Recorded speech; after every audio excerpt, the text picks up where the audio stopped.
तो भाई अब जबकि कांतारा चैप्टर 1 को रिलीज हुए ऑलमोस्ट 3 से 4 दिन हो चुके हैं, तो आई होप आप सभी ने ये फिल्म देख ली होगी। और भाई अगर आपने मूवी देख ली है तो यू माइट नो कि ये फिल्म 2022 की कांतारा मूवी से रिलेटेड जितने क्वेश्चंस के आंसर नहीं देती, उससे कहीं ज्यादा तो क्रिएट कर देती है। तो आइए आज की इस वीडियो में कांतारा चैप्टर 1 से रिलेटेड ऐसे ही कुछ क्वेश्चंस के बारे में थोड़ा और डिटेल में बात करते हैं। हेलो गाइस, मेरा नाम है अभिषेक और आप देख रहे हैं nerdy insight and this is the hidden detail explanation video of Kantara chapter 1। So let's begin the show.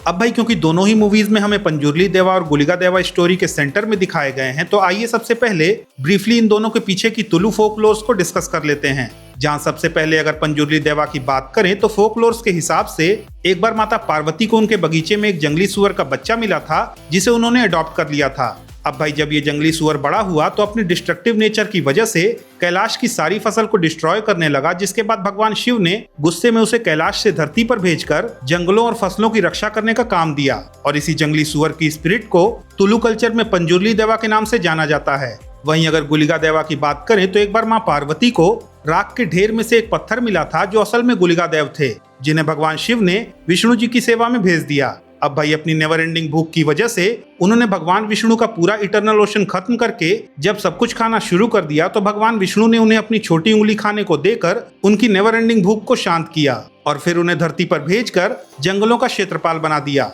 लेकिन भाई इसके बाद पंजुर्ली देवा और गुलिका देवा के बीच एक क्षेत्र पे अधिकार को लेकर लड़ाई हो गई, जिसे माँ दुर्गा ने शांत किया और दोनों को एक साथ मिलकर काम करने को कहा। और भाई पूरी फिल्म में हमें जो बाघ दिखता है ये एक तरह से वही माता के बाघ की स्पिरिट है जो कि पंजुर्ली देवा और गुलिका देवा के साथ कांतारा की रक्षा करती है।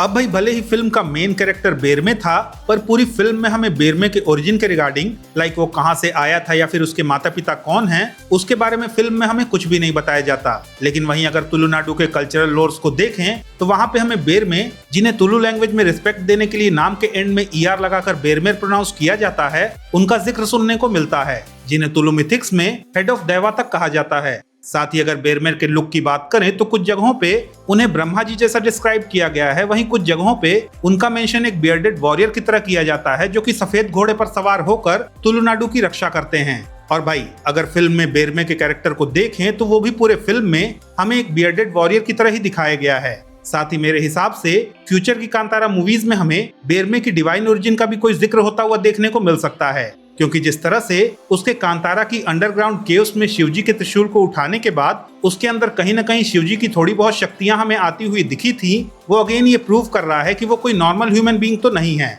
इनफैक्ट हर एक देव का बार बार पोजीशन के लिए बेरमे को ही चुनना कहीं न कहीं इनडायरेक्टली उसकी डिवाइन ओरिजिन की तरफ हिंट कर रहा है।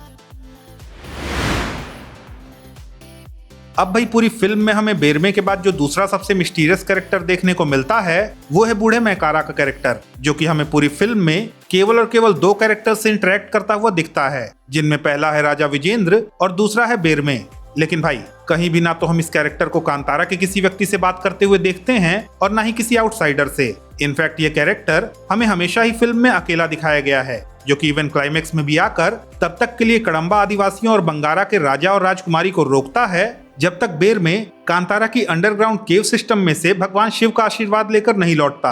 तो भाई अब क्वेश्चन ये आता है कि आखिरकार ये कैरेक्टर है कौन? तो मेरे हिसाब से ये पंजुर्ली देवा का ही अवतार है और इसी वजह से वो हमेशा कांतारा वासियों और स्पेशली बेरमे की हेल्प करते हैं। इनफैक्ट एज वी नो कि न्याय देना पंजुर्ली देवा की ड्यूटी है और वहीं दंड देना गुलिका देवा की, तो ऐसा ही कुछ हम इस कैरेक्टर को राजा विजेंद्र के साथ करते हुए देखते हैं, जहां वो राजा को इनडायरेक्टली मसालों का लालच देकर जंगल में बुलाता है, जिसके बाद अल्टीमेटली गुलिका देवा उसका वध करते हैं। साथ ही कुलाशेखरा के वध के बाद भी बेरमे, जो कि गुलिका देवा के पोजीशन में रेत से भरा हुआ था, उसे भी शांत करने का काम यही कैरेक्टर करता हुआ दिखता है।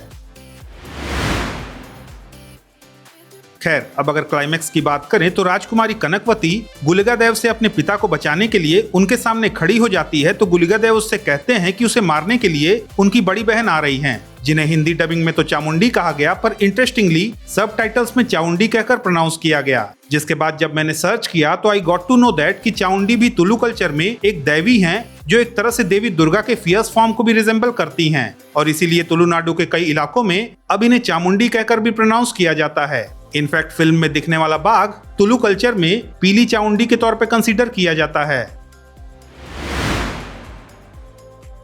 अब भाई पूरी फिल्म में कांतारा के लोग जिस ब्रह्म राक्षस के बारे में बात कर रहे थे, अल्टीमेटली वो फिल्म के क्लाइमैक्स में हमें नंदी महाराज के तौर पे देखने को मिले। और भाई क्योंकि नंदी जी देखने में थोड़े फियर्स टाइप के फील हो रहे थे तो शायद इसी वजह से कांतारा के लोगों ने उन्हें ब्रह्म राक्षस की तरह आइडेंटिफाई कर लिया होगा। इनफैक्ट कांतारा के अंडरग्राउंड केव्स जहां हमें शिवलिंग भी देखने को मिला था, वो भी एक तरह से ये शोकेस कर रहा है कि वो शिवलिंग एक्चुअली में भगवान शंकर ही हैं और इसी वजह से वहां पे नंदी महाराज भी प्रेजेंट हैं। साथ ही भाई फिल्म में जब मैकारा ने बेरमे को ये बताया था कि कांतारा एक्चुअली में भगवान का मधुवन है जहां भगवान लोग तपस्या करने आते हैं, तो क्लाइमेक्स में केव वाले सीन के दौरान नंदी महाराज और शिवलिंग का एक साथ दिखना इसी बात का डिपिक्शन है कि वहां पे भगवान शंकर अभी भी तपस्या कर रहे हैं। तो भाई दैट्स इट, ये थी कांतारा चैप्टर 1 के कुछ हिडन डिटेल्स के रिगार्डिंग मेरी अपनी एक्सप्लेनेशन। अगर आपको ये एक्सप्लेनेशन पसंद आई तो प्लीज इस वीडियो को लाइक कीजिए, शेयर कीजिए और हाँ, अगर मुझसे इस वीडियो में कुछ गलती हो गई है या फिर आपके कुछ सजेशंस हैं तो प्लीज उसे कमेंट सेक्शन में जरूर लिखें। साथ ही जाते जाते प्लीज इस चैनल को सब्सक्राइब करना भी ना भूलें। तो मिलता हूं मैं आपसे अगली वीडियो में, तब तक के लिए have fun and enjoy the day.